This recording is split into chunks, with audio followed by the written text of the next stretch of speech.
Welcome to Face to Face. This is a show about change and what's next. It's a show that asks questions and peels back the layers of our average everyday experience and goes beyond scratching the surface. We interview people doing incredible things who are making a difference around the globe. Join me as we listen in and get one step closer to understanding that big ideas shared create collaboration. Collaboration can inspire community, and communities create social change. I'm David Peck, and this is Face to Face.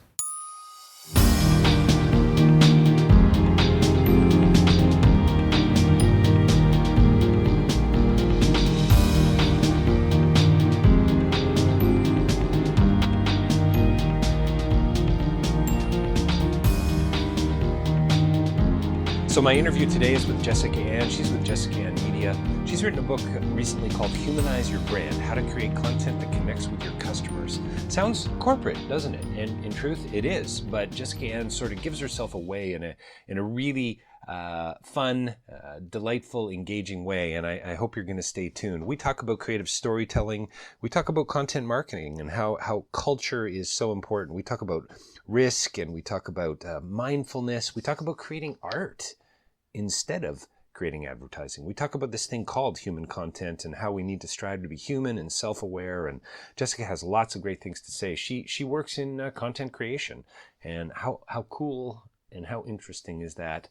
And when you relate it back to this whole idea of narrative and storytelling and frankly just being human. We talk about the bigger picture and how we're all trying to shape our own story. So stay tuned for Jessica Ann coming right up. DavidPeckLive.com for more information about my speaking and my writing and my podcasting. You can also support Face-to-Face there through Patreon. And don't forget Rabble.ca for a whole other slew of interviews and podcasts of my own, but also of others as well. Coming right up, Jessica Ann, and we're going to be talking about how to humanize your brand. Well, welcome to Face-to-Face, and we're joined by a very special guest today. And I'm actually not really sure where she's calling in from, but Jessica Ann is here with us today from Jessica Ann Media. We're going to talk about I think a whole lot of things, but her new book is Humanize Your Brand, How to Create Content That Connects with Your Customers. Jessica, thanks for taking the time today to chat. Hey, David, it's such a pleasure to be here. Thanks for having me. And where the heck are you calling in from? I actually just moved to California. Oh, come on.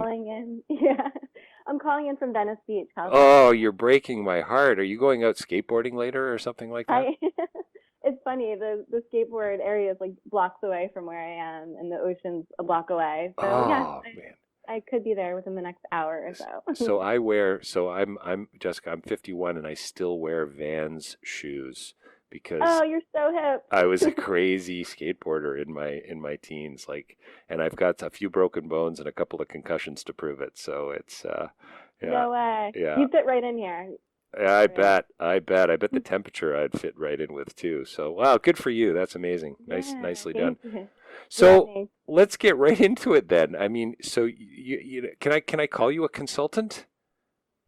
Yeah, I'm a consultant. I'm a creative. Yeah. I am an entrepreneur. Yeah. I am many different things. Indeed.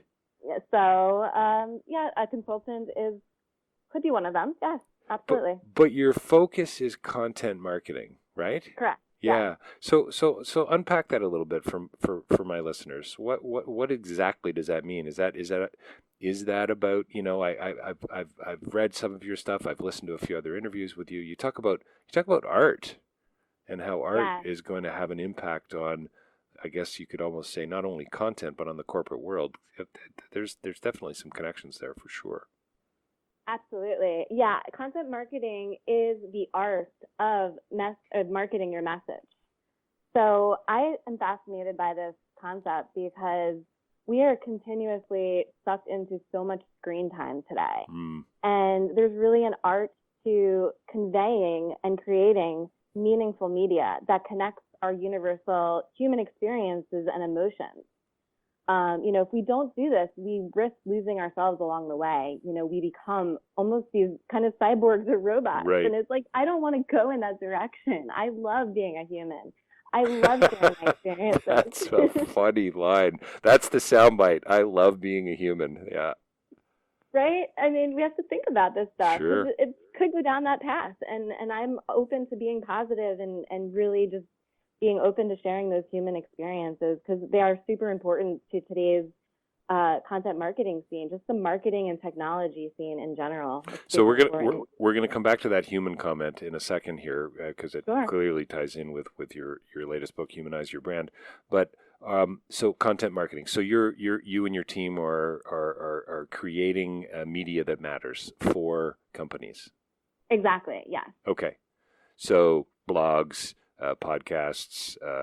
Do you get into video? I mean, is that also some of the work that you're doing? Yes, correct. Yeah, we do pretty much across all different types of platforms. Anything that conveys the art of creating useful, relevant content for audiences in a way that ultimately leads to sales.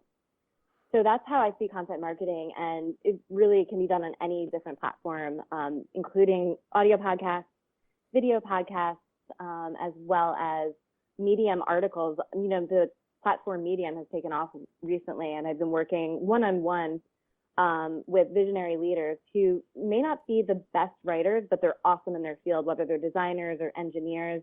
So really taking the story and their art of what they do into the written word in a way that conveys their message in a really profound, deep way.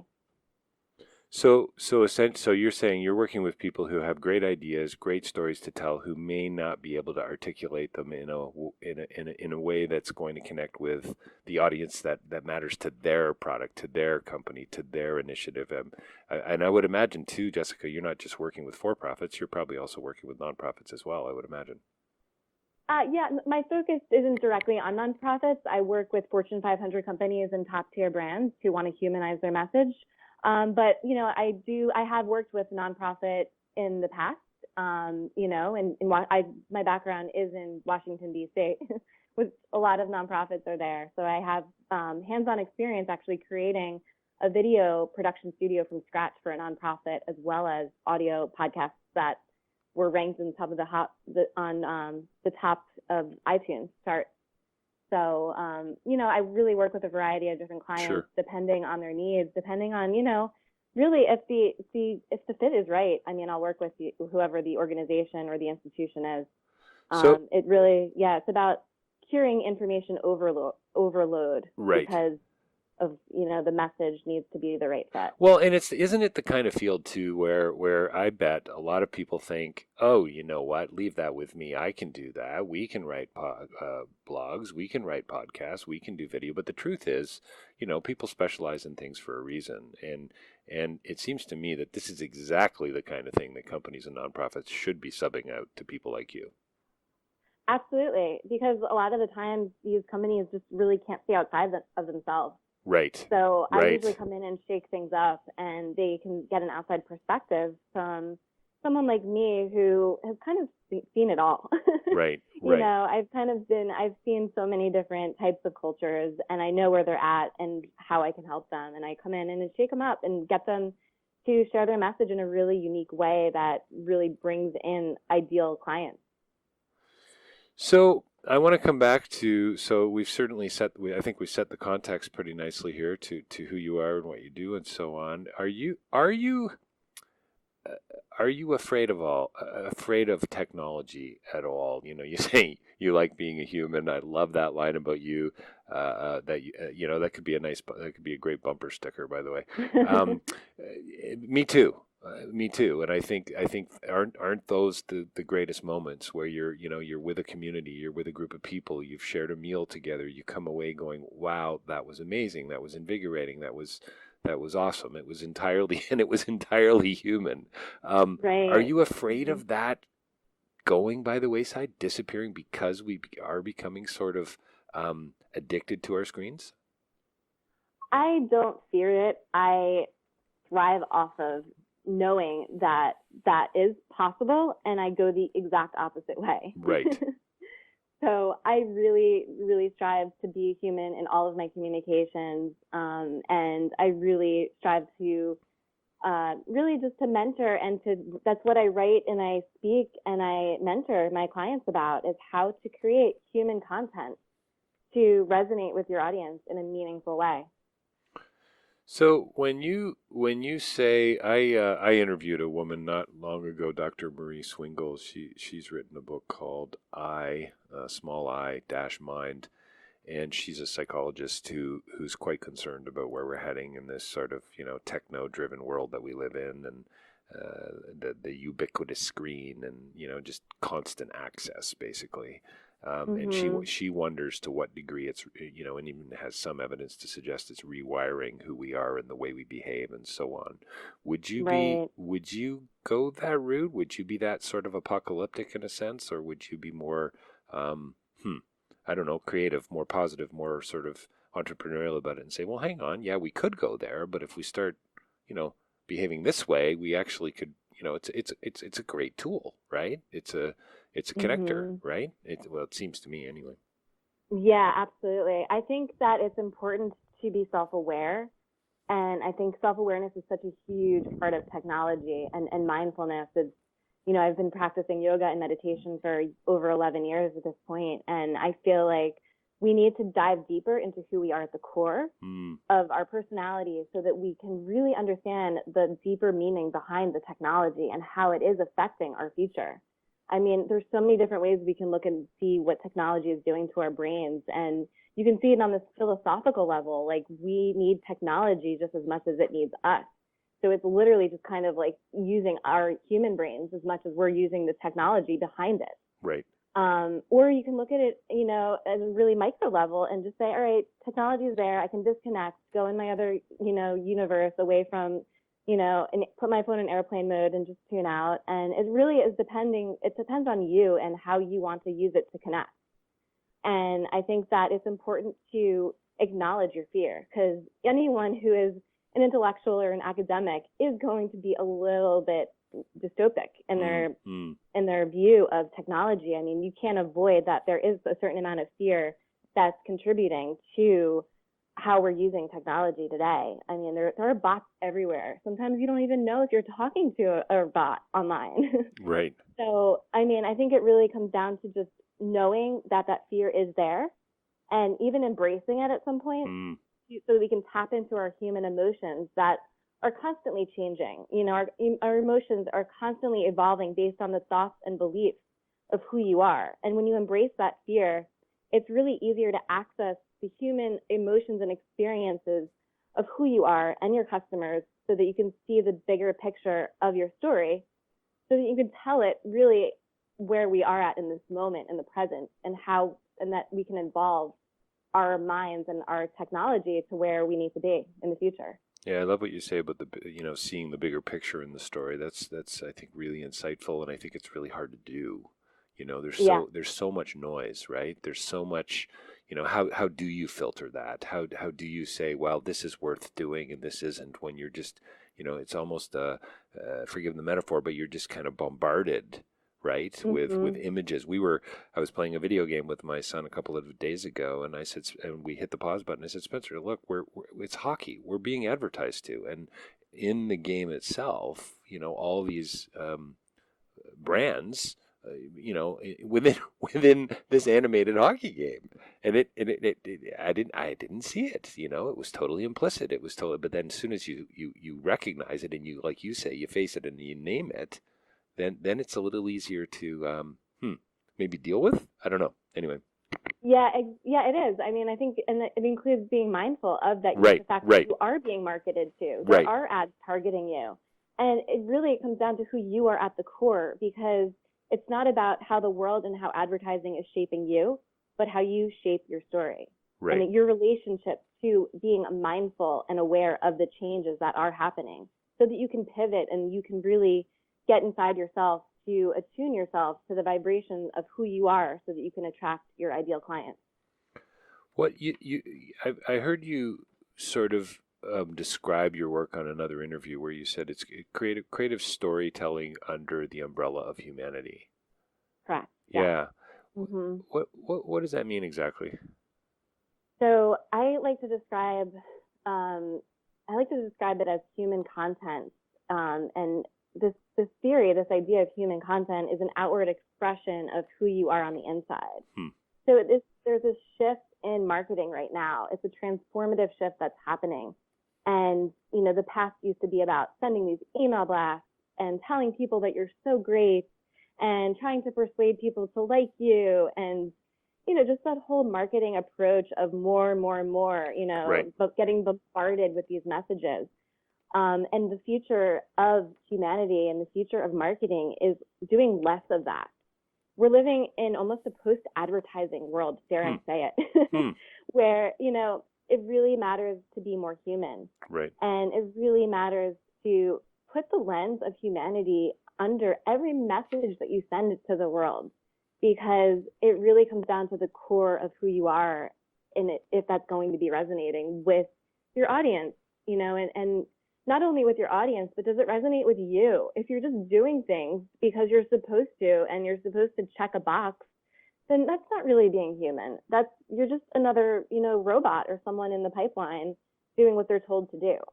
And I really strive to challenge my clients and my, you know, the corporations that I work with to really think deeper than that, because we are all deeper than that. I mean, let's be real. Like, I know it's uncomfortable for a lot of people to talk or think about this stuff, but it's necessary in order to evolve humanity to a good place. And a good place means sharing our human experiences and emotions, because that really is what bonds us, no matter what our cultural backgrounds, no matter what our past experiences. And I really feel like that's important for the future of humanity. Do you think that there are certain brands, do you think there are certain companies, you know, that have crossed the line is the wrong word, that are at a point in their evolution, in their stage, in their life, that they're not actually going to be able to see this? They're not actually going to buy into this because, you know, they're the older school, they're the older generation. They don't believe in a triple bottom line of people, planet, and prosperity. They only believe in the bottom line, right? Of we've got to make lots more money, or is it possible to win those folks over too? I think that it takes time, especially if they are still stuck in that old paradigm. Yep. I think that transition does not happen overnight. And it's more than anything, it's less of a marketing shift, but more of a mindset shift. And I think people have to be ready to experience and welcome a new mindset in order to change their marketing, because you don't know what you don't know. Right. And even if people tell you, oh, do things this way, they won't. It's really hard to change people's mindset on certain things. Sure. And they have to be ready and open to receive the message. And that comes over time. And there are different waves of companies to resonate with that more future forward thinking way to market your message. And I think that it's not impossible, but I think that we can't preach to those companies or institutions that are still stuck in that old way if they're not ready or open to receiving that message. Yeah, it's almost like you need to. I mean, you as a company needs to look for that fertile soil, but you know, anyone really. I mean, even a younger somebody looking for a career, you want to look for fertile soil, right? You want to look for a company that aligns with the way you see the world, right? It's about worldview too. Exactly. That's so important. Is that resonation? You know, you have to resonate with your customers just as much as they resonate with you. If you're, you know, starting off the bat trying to convince them to see the world through your lens, then they're not the right fit. You know, and I don't even bother with clients like that, to be perfectly honest. Right. What's the difference between creating art and creating advertising? Oh, that's a great question. So creating art is okay, so let me take a step back here. Creating art is really putting your own unique identity and touch on it. And creating advertising is overloading. I mean, I hate to talk so badly about advertising, but advertising has a lot more to do with just targeting and using like kind of the old way. There are different ways that you can advertise to your customers today, but and you can use art in your advertising. But I think that when you use art in your marketing, you use something that I like to call, that I explained earlier, it's human content. That's when you bring in empathy, you bring in emotion, you bring in, you know, enlightenment even. I mean, the knowledge that's in advertisements, I mean, it's quote unquote knowledge, right? It's everywhere. And you really need enlightenment in your messaging so that you can create human content. And enlightenment happens when we have that deep understanding, awareness, and knowledge to tap into a higher state of consciousness. And that's the difference between art and advertising, is really enlightening your customers to create art. And advertising is, I don't want to say the exact opposite, Right. because you can still use art in it, but it's kind of the mass media, the traditional way to blast your customers and with a hard touch almost. It's kind of a harder, more forced in your face. It's the difference between forced media and slow media. So human content and art is the slow media. It makes you laugh, think, and question the status quo. Whereas advertising is fast media. It's forced and it's fake and it's sometimes unnecessary. Sometimes we don't always want to see it. Is slow media narrative driven storytelling in a sense? Yes. Yeah. You might like a company might come out with, I don't know, a series of 3 ads that are actually telling a story about a family that's, I don't know, traveling somewhere around the world, and then the advertisement or the brand or the logo comes up at the end of it. I mean, I'm trying to think of an example off the top of my head. I mean, Coke. Some of Coca-Cola's ads are really interesting in that way. The way it's not really about the drink or the sugar or the caffeine. It's about what this brand represents and what they're trying to do. And I love some of the storytelling they've done over the last few years. I mean, whether you like Coke or not, you know what I mean? Mm-hmm. Yeah, absolutely. Yeah, they're definitely one of the companies that do a great job of that slow media and storytelling. It really comes down to putting the human heart as the focal point of your story so that your message becomes an oasis for your audience. I always find this stat fascinating, that the electric field of the heart is 60 times greater than that of the brain. So when your message is resonating with the heart of your audience, you really bring them into a way to communicate with them in a way that your brain just can't even process. So I find that connecting through the heart is really the way to go in terms of marketing your message. So you're probably not as interested in hard sort of quantitative stats then as, say, maybe another advertising firm might be. I mean, if you're talking about heartstrings and emotional intelligence, I guess is what you're talking about. Little harder to get stats on that, I suppose, right? Yeah, definitely. I think that's why it's so important to understand your right and your left brain functions. I think that it's important to know kind of how you naturally process information so that you're not only writing stats and numbers for your customers and you're not only creating stories for your customers. I think it's important to use both your right and your left brain to develop your message. Right brain marketers or just right-brained human beings as a whole, they generally depend on intuition to solve problems and to process information, while left-brained people process information in a more data-driven way. And yes, I definitely agree that I am more right-brained than left-brained for sure. But I know that, and I use that knowledge to incorporate more stats and more facts into what I talk about with my clients. So yeah, it's about using kind of your weakness as a strength. Right. It's about. It seems to me it's about tools in your toolbox, and it's not either or. And it sounds to me like that's what you're trying to get away from, is this. It's all connected in a sense. It is, absolutely.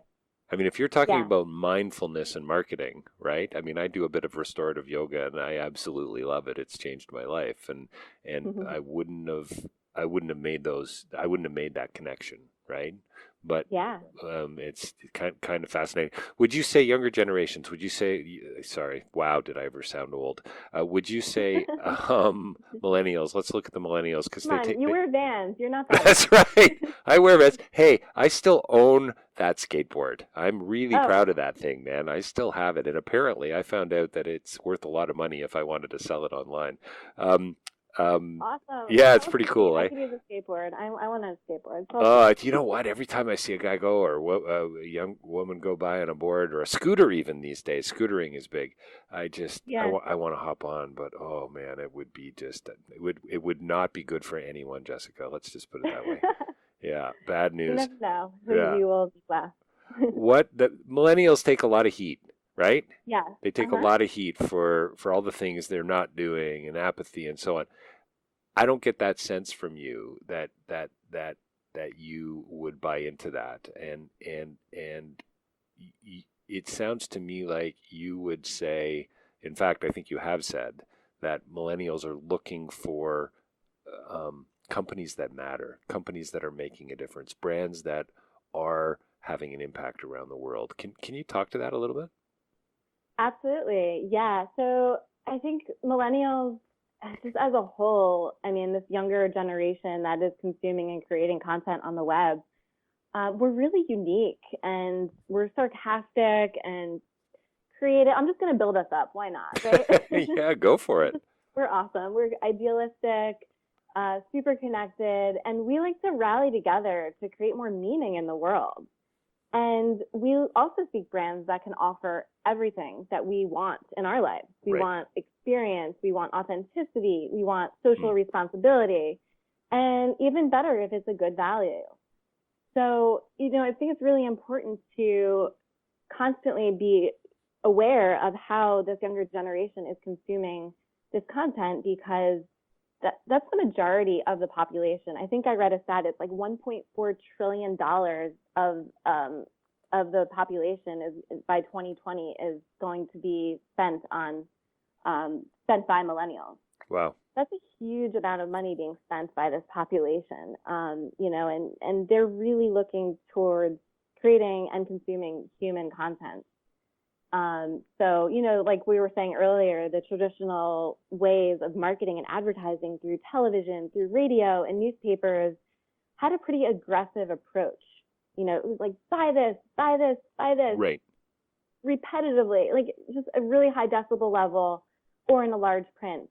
And these methods were never really effective to reach millennials or these younger generations. They can see through it. They can Right. feel through it.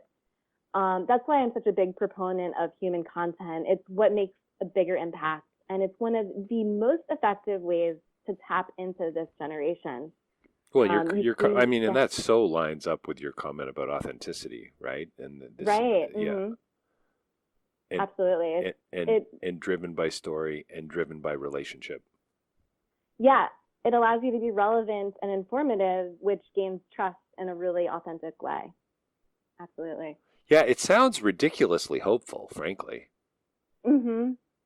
Yeah, it's so simple too. Like once it's really more about the mindset shift, and then once the brands and clients that I generally work with, they get this concept. It's like the simplicity of it is just so pure and so real that it's like we're taught at a young age that this is like the last thing is what we want. But the reality is we're just all these humans who want to connect. We really want to connect in a deep, meaningful way. It's And I think that's incredibly wise, thing to say. I think that's so true, and I think if we start there, it kind of changes the conversation, frankly, Jessica, about everything. I mean, you want to, your book, Humanize Your Brand: How to Create Content That Connects with Your Customers. I want to humanize everything. right? Do you know what I mean? Yeah. Mm-hmm. And I don't even know what that means actually. But how do we become more human? How do we relate better? How do we become better parents? How do we become better lovers? How do we become better friends, better teachers, better doctors? And how do we humanize everything that we do? Because it seems to me that, and this is what's so interesting and almost paradoxical about what you're doing, working in this world of digital media that's seemingly so disconnected from the human, right? And yet you're saying, no, hang on a minute here. Let's back up and look at this a different way. Absolutely. Absolutely. Because most marketing is self-congratulatory. And this doesn't work today. You really need to consciously decide what has the meaning in your story and what doesn't, so that you can articulate from a place of vulnerability and from authenticity. I truly believe it. I think that that's really important to do as a human being as a whole.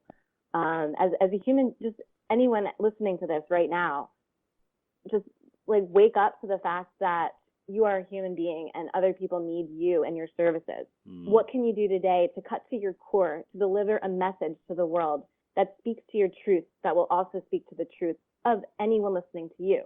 It's good. It's that simple. Yeah, it's good.